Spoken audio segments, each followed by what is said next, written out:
It's not by chance that you're viewing this video. There's a reason you're here. Everything is unfolding exactly as it should. Trust the timing of your life and know that you're being led to where you're meant to be. As you stumble on this video, perhaps not by chance, it will serve to awaken your spirit. What you are about to hear is not merely information, but divine confirmation, a sacred resonance your spirit has already been sensing, a stirring that has left you feeling as though you are on the precipice of something monumental, even while grappling with the confusion of feeling hidden, unseen, or overlooked. Yet know this, you were never forgotten, only divinely reserved, for God has been preparing a table for you, ensuring that your arrival would be perfectly timed, not premature. And this message will illuminate the reasons behind the prolonged waiting, the weighty silence, and the purposeful isolation, which were never punishments but necessary preparations. And as we now begin to unfold this revelation in 7 prophetic chapters, I encourage you to like, share, and subscribe.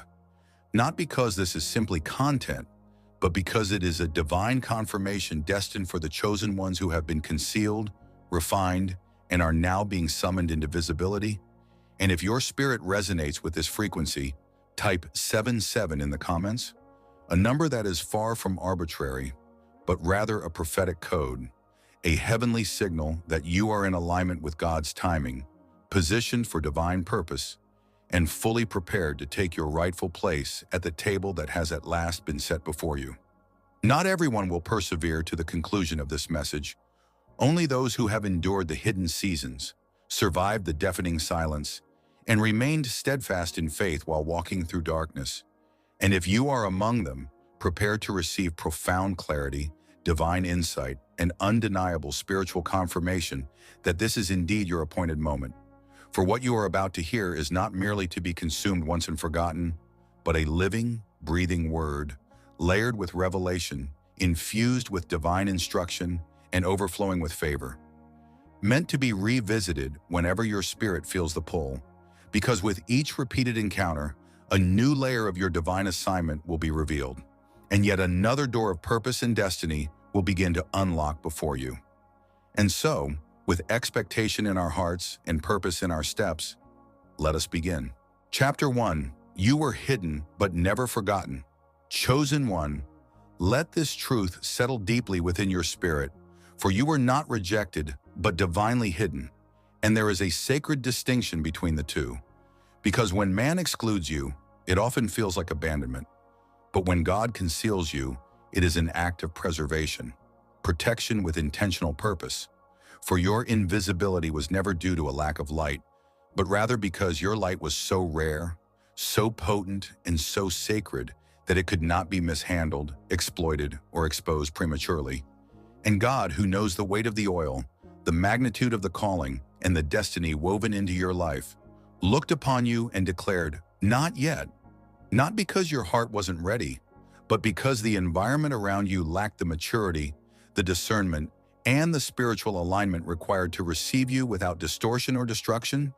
And in His wisdom, He shielded you, tucked you away like a precious treasure. And while others were being celebrated in the open, often prematurely, you were being refined, cultivated, and prepared in the secret place, placed in rooms where your presence went unacknowledged by man, but was fully noted, honored, and recorded by heaven. You were passed over for positions, overlooked for platforms, and denied praise, not because you lacked value, but because God was silently promoting your spirit in realms unseen, for your calling was far too holy to be treated casually. And while others pursued visibility, you were being trained in obedience. While many networked for attention, you were kneeling in surrender, seeking divine direction. And you must understand this profound truth. When God chooses to hide one of His own, it is never random nor accidental, for He conceals His greatest weapons until the warfare demands their emergence, meaning you were not ignored, but divinely guarded, not forgotten, but carefully forged in the fires of refinement. So intentional was His protection that He placed a supernatural stillness over your steps, preventing you from prematurely entering rooms that did not contain your future, and making you unrecognizable to those who would have drained your energy, delayed your progress, or discouraged the sacred work he was establishing within you? Because had you been seen too soon, those lacking spiritual discernment would have attempted to shrink your greatness to fit their comfort, rename what heaven had already decreed, and mishandle your divine purpose out of ignorance of your process. Therefore, God in his wisdom whispered, "Stay hidden, let me shape you in silence, build you without noise, and prepare you in peace. For you were never on pause, but on a purposeful, heaven-ordained hold." Heaven had you on reserve while the table was being divinely arranged, for when God prepares a table, it is never merely about placing you at it, but rather about ensuring that every detail, every door, every person, every season, and every refined version of you is in perfect alignment, so that when that moment finally arrives, nothing, not the doubts of others, not their disbelief, and not even the weight of your past, can hinder what has already been ordained. Therefore, if you have ever questioned why your name was not called, why your efforts seemed unnoticed, or why you felt hidden in every room you entered, understand this. You were not forgotten, but rather reserved, preserved, and intentionally set apart for such a time as this. For God did not hide you to harm you, but to launch you into purpose when the atmosphere was finally prepared to receive the magnitude of what you carry. And now the veil is lifting, the table is set, and heaven is unmistakably calling your name. Chapter 2. The table is not merely an opportunity, it is destiny. For when God speaks of preparing a table for you, he is not referring to a fleeting invitation to an earthly event or a momentary breakthrough, but to a profound, divinely orchestrated alignment of purpose and promise, where promotion is not merely about advancement, but about divine positioning. And visibility is not about being seen, but about divine purpose finally converging with divine timing. This is the table where years of unseen preparation, silent seasons of pruning, private tears, and unrecognized sacrifices find their sacred fulfillment. For God does not prepare tables to gratify egos, but to execute heavenly assignments. And this table, holy and spiritual in nature, carries generational weight, impacting not only your career, finances, or elevation, but ultimately revealing what God intends to accomplish through you, not merely for you. This divine setting includes strategic partnerships with individuals who are not simply impressed by your gifts, but deeply connected to your mission. It encompasses healing not only for your own soul, but for those you are called to serve, recompense for every unjust season endured, every betrayal survived, and every rejection that tried but failed to cancel your calling, and justice in the form of a sacred reversal of every attempt the enemy made to silence your voice or derail your journey. It includes clarity, the spiritual insight that replaces long-standing confusion, and influence, not to glorify your name, but to magnify God's name through your life. And because of the weight this table carries, it cannot be rushed, for it must be set with divine precision, where every chair is intentional, every connection is ordained, every open door aligns with God's plan over personal preference, and just as critically, every wrong person must be removed so that nothing hinders the fulfillment of what has been eternally appointed. God will not allow you to step into your next season with individuals who are incapable of carrying the weight of your why. Some people were only meant to accompany you through the wilderness, not to sit beside you in the land of promise. Their departure was necessary, not because they were evil, but because they lacked the capacity to grow alongside what God is birthing in and through you. Understand this. God is not careless with destiny. He does not operate in approximations. He does not do almost or kind of right. He is precise. He waits until everything is in divine alignment, not just externally, but internally as well. He waits until your heart is healed, your spirit is matured, your motives are purified, and your mind is renewed.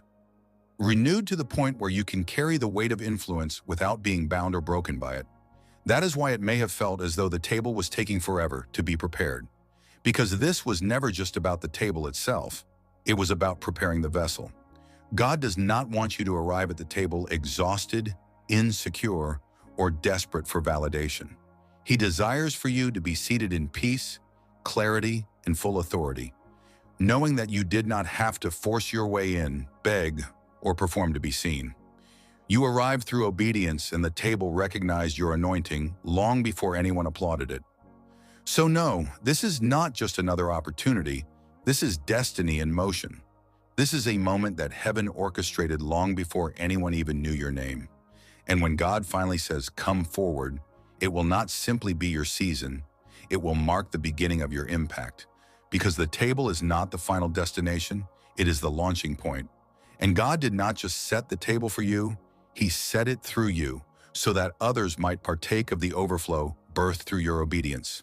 Chapter 3, the waiting room was your wilderness. Chosen one, you've cried out in tears asking, "Why is it taking so long?" But the answer lies not in delay, but in development. The waiting was never wasted time. It was divine preparation. Your wilderness was not a punishment. It was a process designed by God to prepare you for the promise. God loved you too much to allow you to step into your destiny unprepared. He withheld the promise not out of cruelty, but out of care. Because releasing you into a space your character could not yet sustain would have caused more harm than good. So in His mercy, He enrolled you in the wilderness, a spiritual classroom where the lessons weren't always explained, but the outcomes were always holy. In the wilderness, you learned to hear God's voice not through the noise, but in the stillness. You learned to sit with silence, not as a curse, but as a sacred gift. You were forced to confront yourself, your fears, your pride, your insecurity, all the false layers that were never truly you. Slowly, they began to fall away. The waiting stripped you of your need for applause and replaced it with a deeper hunger for God's approval. It redefined your identity, not by what you could do, but by who you are in Him. Though this season felt lonely, it was profoundly sacred. It was in the hidden places that you learned to worship without a crowd, to pray without a platform, and to stand without the affirmation of others. The hidden years were, in truth, holy years. In that wilderness, God began detoxing your soul, freeing you from the lies you once believed, the traumas you buried, and the cycles you unknowingly repeated. And then, slowly and intentionally, He began to rebuild you. He sharpened your discernment. He matured your emotions. He taught you to recognize divine timing and to perceive spiritual assignments with clarity. While others were rushing ahead, chasing visibility and validation, you were being rooted deep into the soil of truth, faith, and obedience. You were becoming unshakable, and here is the profound truth. What you gained in the wilderness cannot be bought, borrowed, or stolen. It cannot be duplicated or imitated. It is uniquely yours because it was forged in the fire of your surrender, shaped in silence, and sealed in solitude. You are not stepping into your next season empty-handed. Rather, you are arriving equipped with a wisdom that many overlook, with a heart that has been both humbled and healed, and with a spiritual authority that requires no announcement or validation. You are not merely entering new rooms. You are entering as a vessel that has been tested, refined by fire, not just revealed by circumstance. Therefore, do not resent the waiting and do not curse the wilderness, for it was the place of your becoming. It was the stretch that preceded the elevation, the breaking that came before the blessing. And now, as the table is being set before you, you are able to take your seat with clarity, confidence, and peace, not because of applause or recognition, but because you understand the price you paid to arrive here. More importantly, you recognize the one who faithfully brought you through it all. Chapter 4. The ones who overlooked you will witness you. Chosen one, there is a divine reason God did not elevate you in secret. Although He could have, He chose not to. Because part of your sacred assignment includes witnesses, not to inflate your pride, but to magnify God's glory. As He declared in Psalm 23, "I will prepare a table before you in the presence of your enemies." And this was not mere poetic language, but a prophetic promise. For God intended that those who misjudged, mocked, and minimized you would one day see what He always saw within you. Not so you could gloat, but so they might grow. Not so you could boast, but so they could witness the undeniable evidence of what transpires when heaven endorses someone the world ignored. Indeed, when people overlooked you, they were not simply dismissing you. They were gravely underestimating the divine work taking place within you. They saw only the surface, but God perceived the substance. They focused on your struggle, yet God beheld your surrender. They judged who you were at the moment, but God was faithfully preparing who you were becoming. The one they labeled as too quiet, too soft, too spiritual, or simply not enough is now walking boldly and authoritatively in divine power.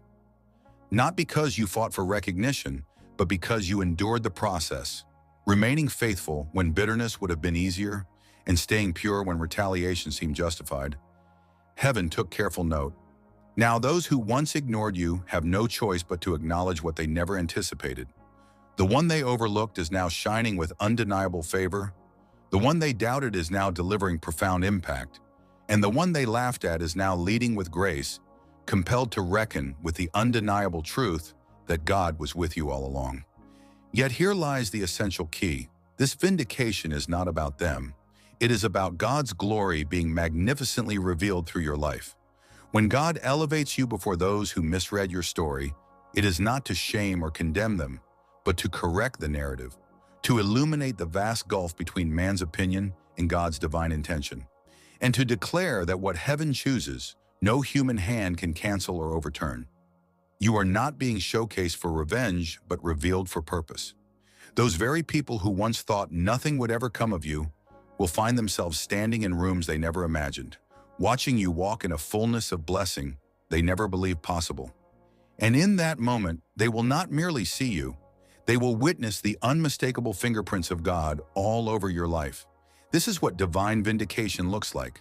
Not arrogance, not revenge, not a triumphant, "I told you so," but a quiet, steady rise that speaks louder than any argument ever could. A still strength born of a life molded by obedience, a vessel that did not quit, a soul that refused to bend. Therefore, do not be surprised when those who once rejected you come back around, confused, convicted, or even curious. And some may even offer apologies. Chapter 5. When the table is set, the doors open themselves. Chosen one, you have been conditioned to believe that every good thing must come through relentless striving, constant effort, improving yourself repeatedly, knocking without ever receiving an answer. However, in this next season, God is rewriting the script. There will be no need to beg for what already belongs to you, nor will you have to chase after what has been divinely assigned to your life.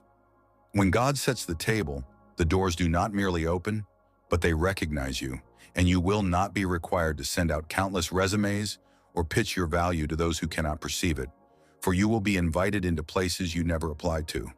Your name will be spoken in conversations you were never present for, and you will receive recommendations from people who have never met you personally, because your obedience has already sent forth a signal and your anointing has already gone ahead of you.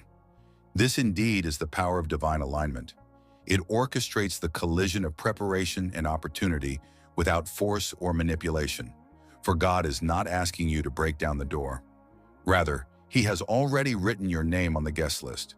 The doors that now open for you will not demand that you shrink, perform, or compromise your authenticity. Rather, they will be tailor-made for the version of yourself that was refined and molded in the wilderness, ushering in a season where divine ease replaces former striving, where the struggle you once endured to prove your worth is supplanted by favor that speaks more powerfully than any credential. Not because of luck, but because God has gone before you, speaking your name in rooms your feet have yet to enter, placing your work, your spirit, and your legacy in the hearts of those who hold the keys, so that at times it may feel surreal as doors that were once locked swing open effortlessly. Places that once rejected you now request your presence, and opportunities pursue you, not on the basis of connections, but because of who you are in the Spirit. Such is the fruit of a table set by the hands of heaven, and here lies the beautiful truth.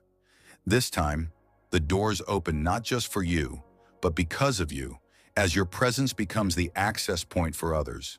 Your life, the key that unlocks legacy, healing, and purpose for those connected to you. For God is not merely opening doors for convenience, but for calling.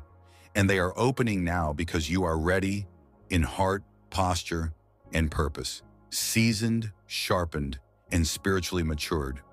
You no longer enter rooms hoping for acceptance, but walk in knowing you are divinely assigned there. So release the striving and desperation, for you need not manufacture favor when you are already marked by it. When the table is truly set by God, you do not force your way in, but are positioned by grace, and every door that opens will reflect what has already been established in heaven.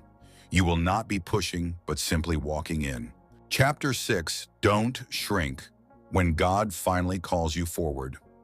Chosen one, after spending so long in the shadows, after enduring seasons of silence, solitude, and spiritual stretching, it can be difficult to recognize when it is truly your time to rise, and the spotlight may feel unfamiliar, even uncomfortable. But hear this clearly. Do not shrink now, for you have been hidden, refined, and thoroughly prepared, and now heaven is calling you forward. This moment is not about ego, but about assignment, and the doors opening for you are neither random nor coincidental, but the direct result of your obedience, endurance, and surrender, serving as confirmation of every whisper God planted in your spirit when no one else was listening. The manifestation of prayers you uttered even when you lacked the strength to speak. And though you have been hidden, you have also been hardened in the fire and have earned this moment in the spirit, which means you need not justify your elevation, diminish yourself to make others comfortable, or downplay what God has done in order to preserve peace. Because favor is not arrogance. It is divine alignment. And this is not the season to apologize for being called. It is not the time to dim your light so others do not feel exposed, for you did not skip steps nor fake your process. Rather, you walked faithfully through the wilderness, passed the tests, and honored the process. You have cried in silence, grown in secret, and now it is time to stand unapologetically in what God has placed on your life. Walking through these doors with confidence but not arrogance, with humility but without hesitation, knowing that you are not being called forward because you are perfect, but because you are ready in spirit, maturity, and purpose. And understanding that the light you carry is not about you, but about the God who placed it within you. The platform you stand on is not for performance, but for purpose. And the table prepared before you is not merely for your enjoyment, but for kingdom impact. What God is doing in your life right now transcends influence and speaks directly to assignment. It is about being the answer to someone else's prayer, serving as a vessel of healing, leadership, and light in spaces that have grown dark. So do not doubt what God has already confirmed, nor second-guess what He has already anointed. Do not hide now that you are needed, nor silence yourself when your voice has been divinely timed for this very moment, for chosen one. When God finally calls you forward, step boldly, stand tall, serve faithfully, shine fully, and above all, remain surrendered. Because your rising is not merely for recognition, but for divine representation. And you are not simply being seen, you are being sent. Chapter 7. This is only the beginning. Stay ready, chosen one, and hear this clearly in your spirit. You have stepped into something divine, yet this is not the end, but only the beginning. The table is set, the doors are open, and the visibility has come. But the journey ahead will demand as much, if not more, surrender than the hidden years that brought you here. For you have endured a long season of refinement, and though the reward is now beginning to manifest, what you are stepping into is not merely compensation, but activation, as you enter a realm of purpose, influence, and alignment with generational implications, where the seat at the table signifies not just elevation, but deployment. You are being sent, not just seen, and this season serves both as your reward and your responsibility. So while the recognition may feel sweet, the favor is real, and the influence is increasing. Do not allow the visibility to distract you from the very voice that led you to this place. The fact that you have been called forward does not mean that God has finished speaking. On the contrary, it is in this very moment that His instructions often become more detailed and your obedience more imperative. You must not grow complacent simply because you now sit at the table. The opening of a door is not the completion of your assignment. Rather, it signifies the true beginning of your work. Now you walk in view of those who never witnessed your process. You must learn to carry spiritual authority without succumbing to pride. You must learn to operate in influential spaces without diminishing your reverence for the one who placed you there. For elevation, when detached from humility, becomes a snare, and exposure, when not grounded in spiritual maturity, turns into idolatry. Understand that your presence in this place is not a result of chance, nor was it achieved by talent alone. You arrived through the fire of testing, the discipline of fasting, the shedding of tears, the power of silence, and through labors done in secret, labors birthed in the realm of the Spirit. Let that sacred process anchor your heart in purity and preserve the integrity of your motives. Remember the wilderness that formed and trained you. Recall the sleepless nights when doubt overwhelmed you, yet God's quiet whisper urged you, keep going. Reflect on the betrayals that did not break you, the isolation that birthed divine revelation, and the delays that ultimately preserved your soul. The table at which you are now seated is not merely a symbol of personal success, it is a deliberate component of God's divine strategy. Your presence in this moment is not for the purpose of recognition alone, but rather for impact. You have been positioned to speak truth, to shift atmospheres, and to unlock the destinies that lie dormant in others. Understand that you have not simply been seated, you have been stationed. You have not merely been elevated, you have been entrusted. Therefore, remain vigilant in prayer. Remain sensitive to the Spirit's leading. Remain grounded in the Word of God. You will encounter opportunities that appear favorable and promising.